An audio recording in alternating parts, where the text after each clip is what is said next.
You're listening to the Murphology Podcast.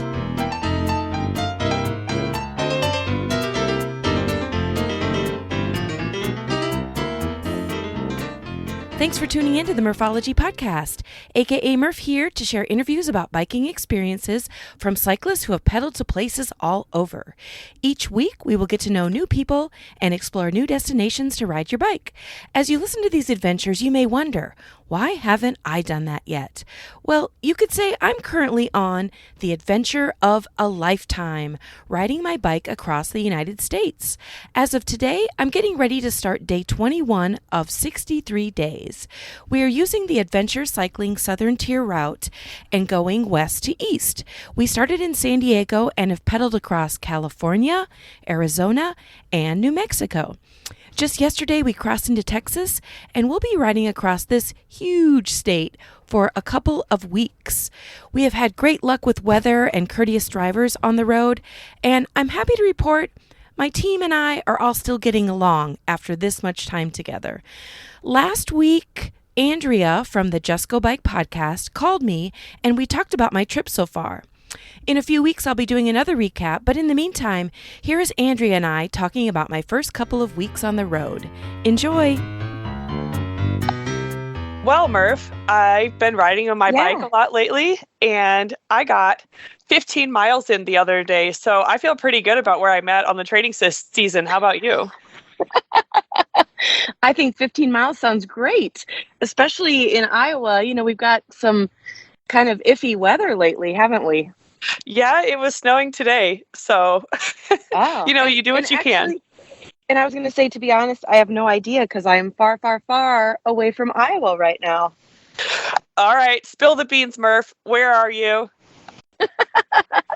I am in, I think it's called Tonto Basin in the middle of Arizona, and I can literally see mountains all around me as I'm sitting in an RV park right now.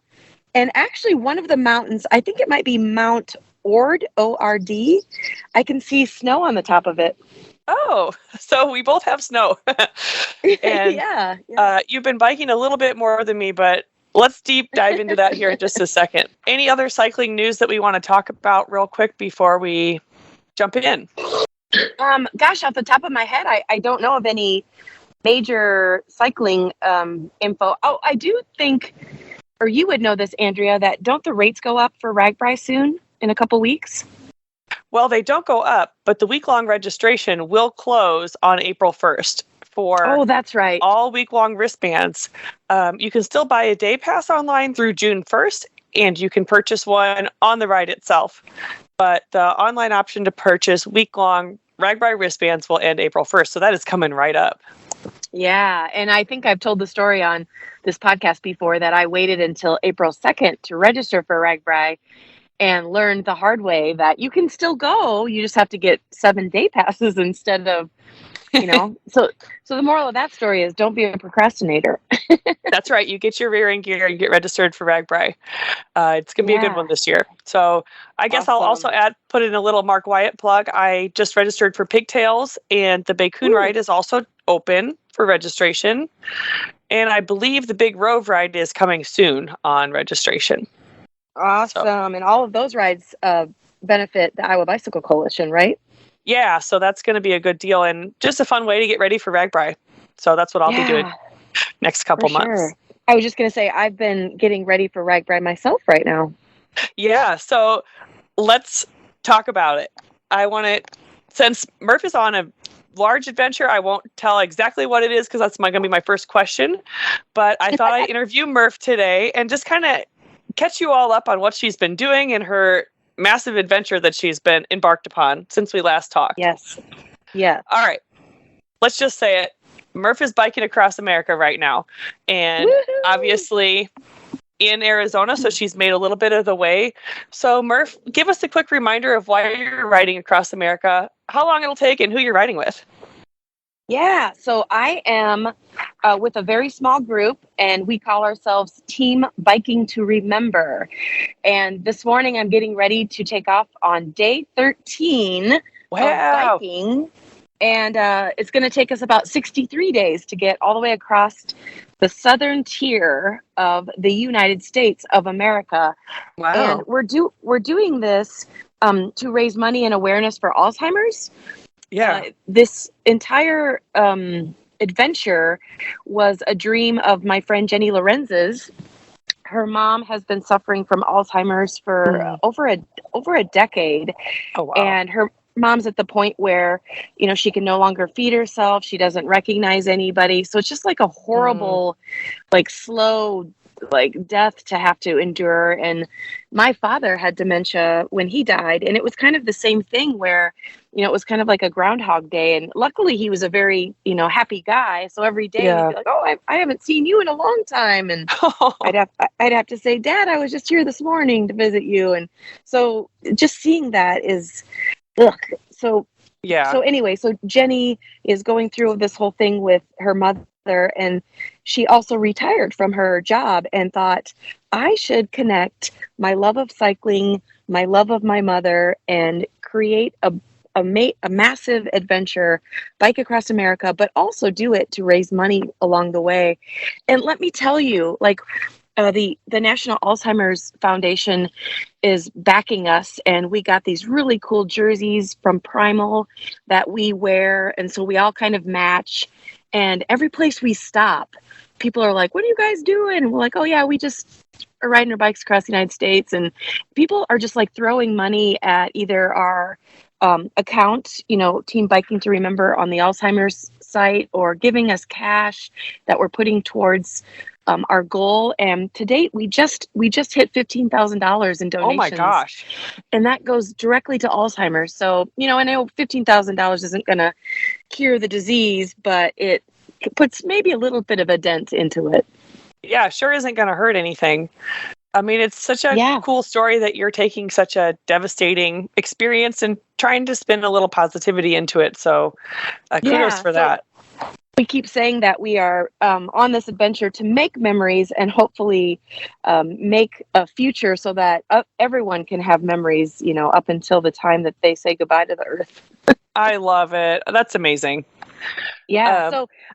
So we started in San Diego, and it's quite an adventure because we have this huge 35-foot RV. And so a small group of us drove out to San Diego from Iowa, and we experienced every single kind of weather you can experience. So this big, huge RV had its first time driving through ice and slush and snow. And let me tell you, that was a white knuckle night. Man. That was literally in Winslow, Arizona, which I'm sure everybody knows the song. And so we had to slide our way into Winslow, Arizona. And then I had been promised that we would go see the corner of Winslow, Arizona. They have like a monument and everything. It was funny. So we had to get up, plod through 6 inches of snow to get to this monument. So it was funny. But anyway. Oh my gosh. So in Arizona.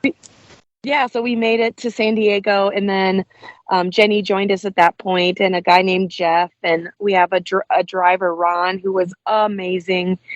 And we had a kickoff party in San Diego where the local Alzheimer chapter joined us, and we all had purple shirts and little party favors. And so that was so cool, this little send-off party. And then we had to meander our way to find the ocean. And this is a funny story, because we were on this beautiful lake, but the lake is not the ocean, and we wanted to dip our tire, kind of like the Ragbri tradition. Dip our tire in the one ocean and then ended it in the other ocean. And so it ended up being 11 miles as we meander through San Diego trying to find the ocean. And we're on a bike trail, and this guy on a bike passes us, and he's wearing like a Christmas jersey. And so we're kind of all like giggling, like, hey, buddy, it's not Christmas, ha, ha, ha. And he zooms past us, and we come around the corner, and there's like a stoplight, for the bike trail. And he was laying on the ground. So what had happened is he couldn't clip out in time. We've all had that happen. So he's laying on the ground, and one of his feet is stuck in his bike frame. And so we all stop and help him. And he was so embarrassed. He's like, is probably in his mid-20s. And so then we start talking to him like, hey, do you know how to get to the ocean? And he's like, yeah, I'm heading that way. You can follow me. And then he's like, what are you guys doing? So we tell him, and we're like, we're from Iowa. And he's like, oh, I graduated from Iowa State. And we're like, funny. what? So then we ended up, hanging with him for like an hour or so as we made our way to the ocean. So it was so cool. That's amazing. Little Iowa connection. Did he ever explain why he's wearing the Christmas jersey? No, he did not. No. So that's still a mystery. And I failed to get a photograph. I should have gotten a photograph of him laying on the ground after we realized he was okay, and he laughed about it. But anyway. Yeah. Hey, I think that's happened to pretty much everyone who's tried clip-in pedals. Yes, I know. It was pretty funny, yeah. You have that panic moment. All right, so you get to California, you dip your tires. I happen to know that one of the first things you did once you start the journey was ride over the Peninsular Mountain Range. Tell me what it's like to literally bike over a mountain, because I would just roll backwards. Yeah, I know. It's mind-blowing, and we are still calling them hills. We have all kinds of maps, paper maps. We have maps on our computers. We have maps on our phones. And so the guy who's kind of the maps guru will be like, well, we have a little bit of a hill coming up, and then it'll be flat for a while, and then we have another hill. And then, I'm a realist, so I'm like, can we talk? What do you mean by a hill? Yeah. Is it a Ragbri rolling hill? And it's like, no, it's a 3,000 elevation gain hill. I'm like, oh my gosh, a mountain. That's literally a mountain. But man, the views are just spectacular. And what's interesting about we're using the adventure cycling route, which is called the Southern Tier, and so this is a tried and true, bicycle. I guess I'm going to say trail, but it's actually using highways and roads. That they developed these back in the 70s, so it's a well-established route. I think most local residents are used to seeing bicycles on these roads. So we've had such good luck with traffic. Nobody's crowding us or anything like that. But what's interesting, especially on the mountain passes, we're on interstates. Oh my God. Oh my gosh. Yeah. So vehicles are going like 75 miles an hour. I wouldn't say inches from us, but it feels like it.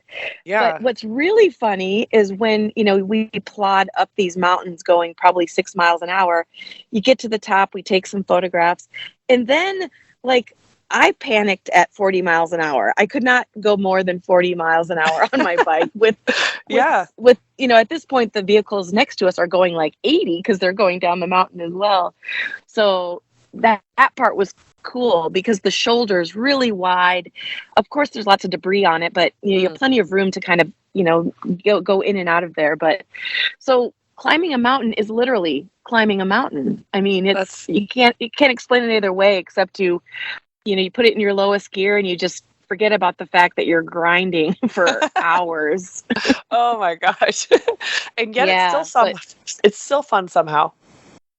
Exactly. Yeah. Well, and it's like, it just feels so great you get to camp that night, and then you look at we're all like stat goofballs where everybody right away gets their Strava, uploaded. And then it's weird. We all have bike computers, but all of our elevation is usually a little bit different. So, someone's like, what'd you get for elevation? What'd you get? How many miles did you get? So, yeah. That's awesome.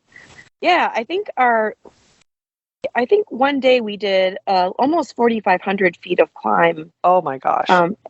And that day I think we did 60 miles because, you would do the grind up and then the downhill is so sweet. So then you kind of get re-energized and been amazing. I think by now you're a certified badass. There's no two ways about it. Well, we'll see about that. Congratulations. You're into about a week into the ride, a little over a week, I guess, almost 2 weeks now. Is there anything that really surprised you about the trip or that was easier or harder than expected? Man, I will tell you something. I've explored a lot of the United States throughout I won't say how old I am, throughout my years of life. But I am so impressed and amazed at how different the terrain is as we go through the United States. Like, of course, San Diego, you've got the ocean and palm trees everywhere and lots of green. So we got into the Mojave Desert. We were on the southern part of it, and that's where the imperial sand dunes are. So we literally felt like we were on a different planet, because you have one highway that goes straight for probably 30, 40 miles. And everywhere around you are mountains of sand. And it was either we were on another planet or we were in part of a Star Wars movie. Oh my gosh, yeah. Crazy. And then, in the far distance, you would see a sand buggy or dune buggy. Uh-huh. And then it would come zooming by and you'd realize, like, oh my God, there's 6 people in that vehicle. It's like such a tiny dot. That was mind blowing. And then also we spent miles and miles and miles right along the Mexico border and seeing, take politics out of it, but to see that border wall, it was really like, I don't know if I can describe the right word, like almost humbling, like this massive wall, and there was a road next to the wall for like all the Border Patrol vehicles. There were cameras set up everywhere. We lost count of how many Border Patrol vehicles we saw, just like mind blowing. But then you would also see big jugs of water just like sitting in the middle of the desert. And we saw so many like pieces of clothing, like here's a shoe, there's a shoe, here's a sweatshirt, here's this. So then you're wondering, like, were these people that climbed the wall and that are now, feeling that they're heading to a new freedom, and then they've got like 80 miles of desert to get through? Oh my gosh. It's just like, I don't know. I can't describe how, looking at that wall, I don't know. It's just a really weird experience to see it. Yeah. I could see how it would really make you just think about your life and your perspective on it. Just a different experience. And then here's another story. I don't remember where we were. I think we were still between California and Arizona, but I thought my mind was doing tricks on me, because we're riding along a highway and I kept seeing little pieces of broccoli. And so I didn't say anything to the rest of the team, because I'm like, am I seeing things? Like, I feel like so about every, I don't know, maybe 100 feet, I would see a piece of broccoli. And so finally I said to somebody, is anybody else seeing broccoli as me? And then everyone's all like, yes, what is the deal? And then as we kept going, then we started seeing little carrots everywhere. What? And so we couldn't figure it out. And then maybe an hour later, we see, so for those of you listeners who lived through derecho, after derecho, there were these weird double trucks that were used to pick up all the tree limbs. So they're like trucks that have open tops, and the side of them, like a crane would put trees into it, right? Mm-hmm. So it's the same sort of look of a truck, but it's filled to the brim with broccoli and carrots. Oh my gosh. So I don't know if they're, these vegetables are going to like maybe a hog farm or a pig farm, or I can't imagine they're being used for people to eat, or maybe like for dog food or something. But these huge trucks that are overflowing with vegetables, and then as they drive along, they bounce along the road. So as an Iowan, I'm thinking just pour a bunch of ranch on that and let me at it. Yeah. Exactly. Yeah, it looked very fresh and good. So what a cool thing you certainly don't see that every day. Right, yeah. And so then that night after the broccoli carrot day, we it's a little bit sketchy to find RV parks because we're in the middle of nowhere. And so what we've been doing is the RV will kind of follow us along, and then we'll get in the vehicle together and then go find an RV park, camp, and then the next morning the RV will take us back to whatever spot we stopped at. And so the only RV park we could find that day, I think that was day 2 or 3, was a nudist RV park. So literally it was like 2 miles on a gravel road, and we were like, what are we getting ourselves into? And then we pull up to the gate and it says close optional, and everyone was like, oh, what is going to happen here? This is, I don't know if we want to be here. And luckily it was cold enough that everyone was clothed, except for one man was in his big RV in the front of it, washing his window, like his windshield, and nude. And he was nude. And so we're like, what? And so, we looked away and we got to our camp spot, and then we were all like walking to the showers. He was still washing the same windshield. So that must have been his way of feeling free as a nudist at the RV camp. No reservations. Right, yes. Nudist And camp. He was in his safe place because it was obvious, there you go. It was well established that's what it was. There you go. Yeah, I think you could rest assured that you weren't the center of attention that night, Like if you ever wanted to feel relaxed yourself, at least somebody else is the focus. You're right. Yeah. Okay, so you talked a little bit about biking in the desert, but tell me a little bit more about like is the cycling different than riding in Iowa? Do you have to think about different things as you're biking along in the desert? Like I imagine you need more water. I mean, I know that it's cold here and I know that's a lot different, but think about like, I'm trying to ask like, how's it different than biking in the summer in Iowa versus the heat or maybe not the heat of Arizona?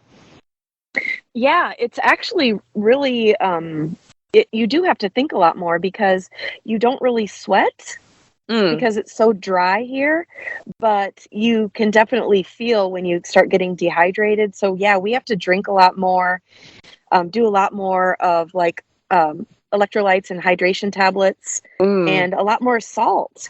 Yeah. Because you don't realize you're sweating because it evaporates so quick. So, and it's kind of funny because we all got to Arizona and everyone was sneezing and kind of, like feeling like, oh my God, are we all catching a cold? Well, it was more like allergy kind of stuff because, it's spring here too.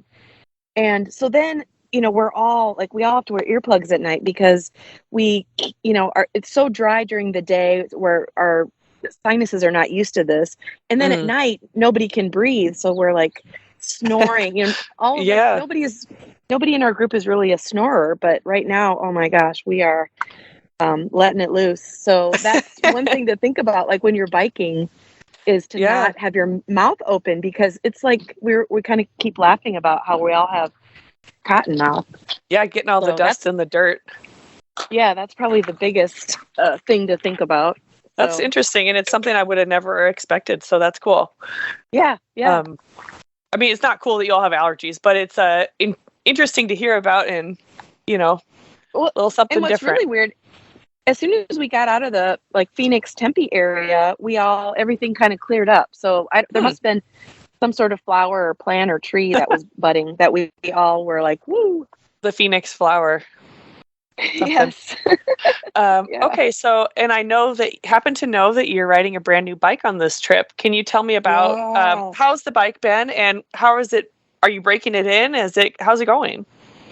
Yeah, so we're all riding what we call adventure bikes because they have not like mountain bike tires, but just bigger tires. And thank God we do because there's so much debris. And sometimes we're kind of riding on like chip seal or a little bit of gravel. But I've got the Kona Sutra LTD and it is behaving beautifully. Zero flats, zero mechanical issues so far. So it is awesome. And I got to give a quick shout out to Mark Stillwell. He is a guy that for fun on the side when he's not working actually sews and makes bags. It's called, oh my gosh. I think his company is called Stitch by Stillwell. So if anybody looks at pictures of my bike, he made custom bags for me that are seeing their first adventure on this trip, and they are so awesome. They're really, really sharp looking and just a little bit different than the normal bag that you'd have. I'd encourage people to go look because they're pretty cool. Yeah. So may I ask what you keep in your frame bag? Yeah. So I have a little set of tools, a spare tire. I have a rain jacket, and then the all important snacks. Plenty of snacks. Yes, that would be my most important part as well.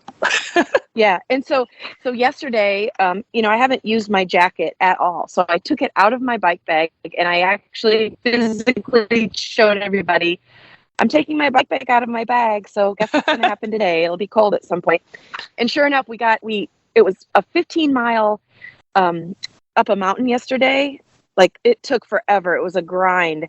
And we get to the top, and my friend Jenny was like, I'm going to put my jacket on because we're going to be going 40 miles an hour down this hill, down this mountain. It's going to be freezing. And sure enough, she was right. I did not have my jacket with me, but oh well. Oh, well. Yeah, I mean, I think that's the old biking saying, if you have the jacket, you'll never need it. And if you don't have it, you'll need it sooner than later. So guess what? It's back on the bike today. Okay, good. So you won't need it.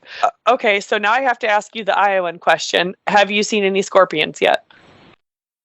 I've seen 0 scorpions. We have seen 0 snakes. We saw a couple of dogs.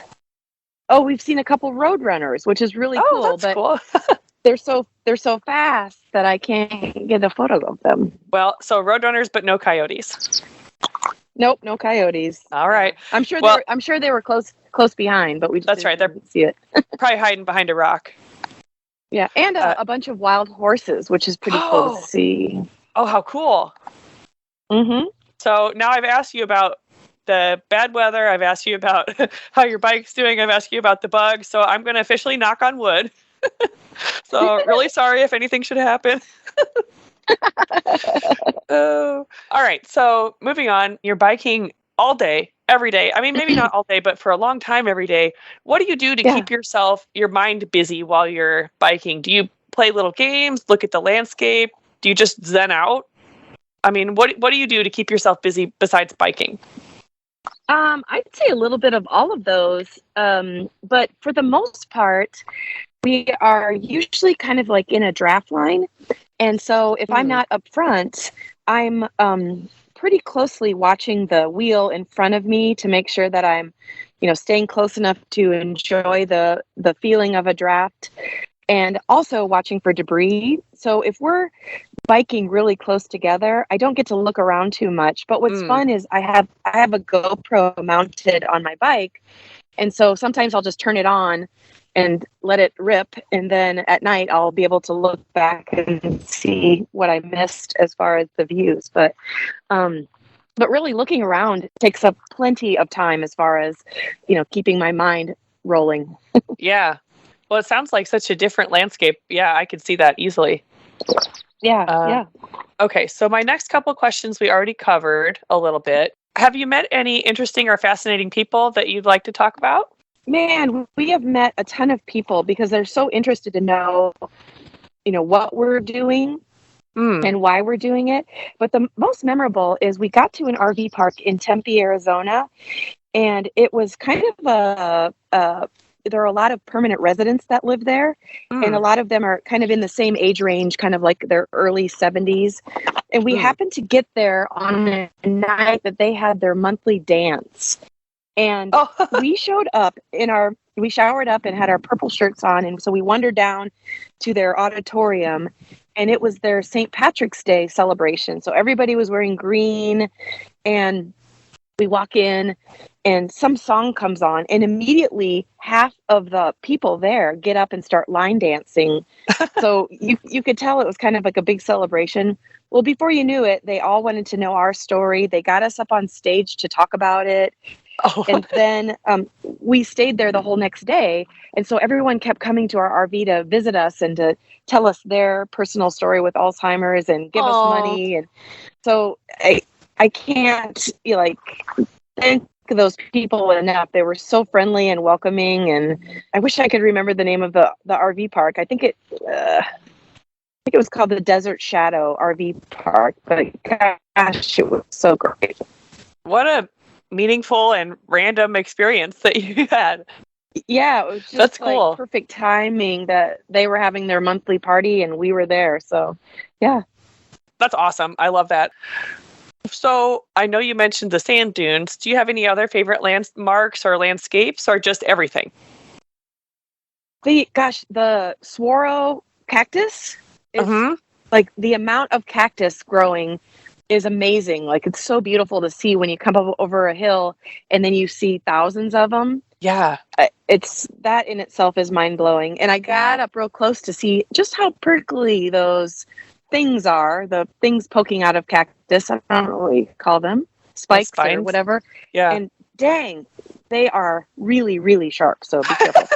And then the other thing is just the rock formations. Like, it's like sometimes I spend a lot of time thinking, especially when you're climbing, like how and who cut through these big, huge rock formations to make this highway, like how much effort went into that. Yeah. Because there was a point when there was no road at all. And to think of how did they get machines? How did they blow out all of this canyon? Like, it's just, that kind of stuff's really cool to look at. Yeah. Oh, and we did find yesterday, we were riding on a highway and there was like a rest stop area, and it's where the Arizona Trail intersects. And so we found some hikers there, and there was literally a shoe tree. So it was a tree with pairs of shoes hanging from it. And there were probably hundreds of pairs of shoes hanging from this tree. And apparently there's some sort of network of shoe trees. And so as people are hiking through, they can, deposit a pair of shoes and take a pair of shoes or whatever they want to do. So it was really interesting. You could trade in your dusty sandals for a pair of Air Force Ones or vice versa. Yes. Yes, exactly. Oh, that's really neat. Oh, I love that. What a amazing experience already. You've only been in for 2 weeks. I can't wait to hear more about all of your adventures. Yes, I'm excited to share them. Yeah, so I'm sure we'll be checking back in with you soon on that. Looking forward, I know you've had some events with the Alzheimer's Association along the way. Are you going to have any more official events with the organization? And if so, when's your next one going to be? And where? Yeah, our next one is in El Paso, Texas, and I believe the date is April 1st. Okay. But if people are interested in following along, or if they even have an interest in donating to Alzheimer's, if you go to our social media sites, it's at Team Biking to Remember. And we're on both Instagram and Facebook, and it shows all of our events. Because we do have listeners that, are in those areas that I know there's one lady who listens to Just Go Bike who wants to bring her bike club and join us just outside of El Paso and bike for a day. So anybody's welcome to, of course, follow along, because I'm posting photographs and recaps of every day and just fun stuff that we see along the way. But yeah, El Paso, then we have Austin, then we have Pensacola, and then our last event, of course, is in St. Augustine, Florida, where we finished. Yay! Oh, how cool would that be? Yeah. So, well, that'd be, if anyone is in Southern America, maybe think about meeting up with Murph sometime. Yeah. All right. Yeah. So, and I know that you've been continuing the Murphology podcast as well. So I encourage everybody to check that out. Take a listen. Yeah. Good. Yeah. Well, Murph, what, Andrew, I think I'm going to go ride my bike. Yeah, thanks for taking the time and checking in with us. I appreciate you and the team waiting up on us. So looking forward to hearing from you again soon. Well, listeners, that's it for this week. If you're interested in learning more about my bike tour across the U.S., go to my website, which is murphologypodcast.com, and click on the tab labeled Murph's Biking the U.S. Email me at murphologypodcast@gmail.com if you have a topic or the name of a cyclist you find interesting. Support my podcast at patreon.com/murphology and visit both my Facebook and Instagram pages for daily entertainment. Also, a quick shout out to Simmons Electric for sponsoring this episode. I have more great episodes in the pipeline, so I hope you continue to be a Murphology podcast listener. Thank you.